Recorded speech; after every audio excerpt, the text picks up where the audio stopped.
সুপ্রিয় দর্শক, আসসালামু আলাইকুম ওয়া রাহমাতুল্লাহি ওয়া বারাকাতুহু। আজকে আমি যে বিষয়টা নিয়ে আপনাদের সাথে আলোচনা করব সেটা হচ্ছে ডিপ্রেশন বা স্ট্রেস। আমরা যখন ডিপ্রেশন বা স্ট্রেসের মধ্যে পড়ি সেটা আমরা লুকানোর চেষ্টা করি, কিন্তু না। আপনার সর্বপ্রথম যে কাজটুকু হচ্ছে সেটা হচ্ছে আপনার মনের অনুভূতিকে বোঝার চেষ্টা করা। আপনি কষ্টে আছেন, এটা স্বাভাবিক বিষয়।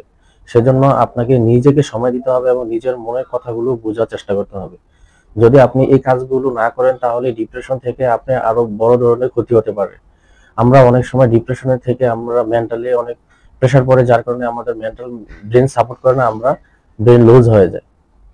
সেজন্য যখন আপনি ডিপ্রেশন বা স্ট্রেসে থাকবেন, আপনার মনকে প্রায়োরিটি দিতে হবে এবং মন কি চায় সেই অনুযায়ী আপনাকে চলতে হবে। যদি আপনি মনের এই কথাগুলো বুঝতে পারেন তাহলে আশা করি ডিপ্রেশন থেকে আপনি অনেকাংশ বের হয়ে আসতে পারবেন।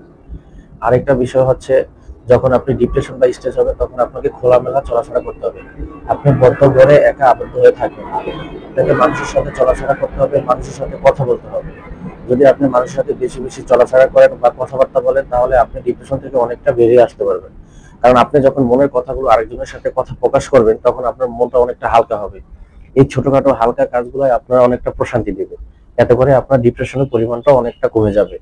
আরেকটা অন্যতম বিষয় হচ্ছে সহজ সরল একটি রুটিন তৈরি করা।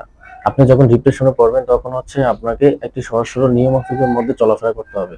বিনা পরিকল্পনায় যখন আপনি চলাফেরা করবেন তখন আপনার মন অস্থির হয়ে পড়বে, এতে করে আপনি ডিপ্রেশনে যাওয়ার সম্ভাবনা অনেক বেশি।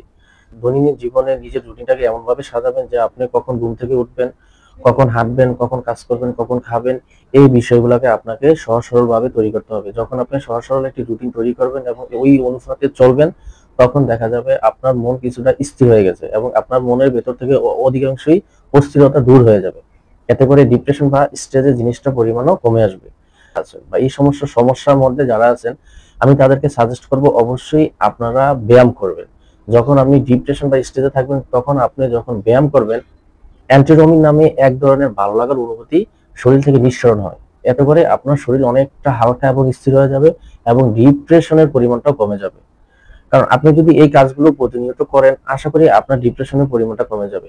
কিন্তু বিষয় হচ্ছে, যখন আমরা ডিপ্রেশনে পড়ি তখন আমরা এই কাজগুলো না করে বরং আরো বিপরীত কাজগুলো করি।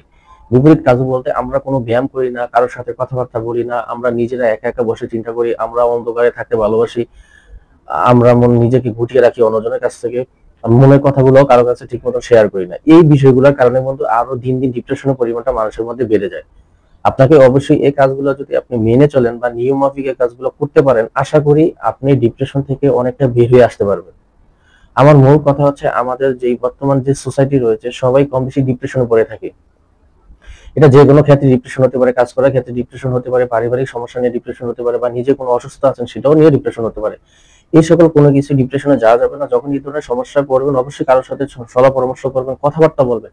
মোট কথা হচ্ছে নিজের মনকে কখনো স্থির করে রাখবেন না, নিজের মনকে মুভমেন্ট করাতে চেষ্টা করবেন এবং ব্রেনকে ওইভাবে ড্রাইভ করার চেষ্টা করবেন। আশা করি আপনি কিছুটা হলেও মুক্তি পাবেন। কারণ আমার এই কথাগুলো মূলত এজন্যই বলা, কারণ ডিপ্রেশনের কারণে মানুষের একটা পুরো পরিবার ধ্বংস হয়ে যায়।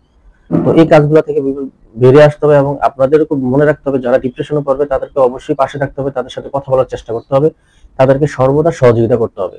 তাহলে এই ধরনের অসুস্থতার রোগ থেকে বেরিয়ে আসতে হবে। তো সবাই ভালো থাকবেন। আবার এই ভিডিওর উপরেই আমি আরো কিছু নতুন তথ্য নিয়ে আসবো নেক্সট ভিডিওতে।